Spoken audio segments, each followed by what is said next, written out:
Vorrei solo non si pensasse che oggi un buon architetto deve imparare la storia dell'architettura. Io parlo dell'architettura e non della storia dell'architettura. L'architetto ama l'architettura, tutto qui.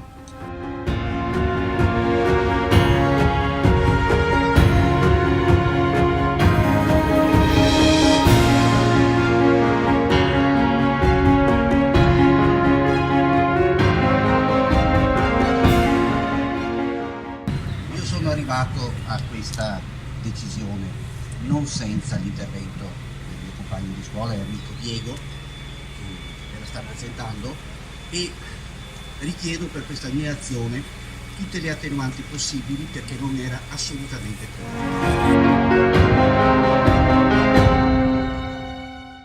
classico tra virgolette. Eravamo al classico e siamo ancora davanti al classico dopo quanti anni? Buongiorno a tutti.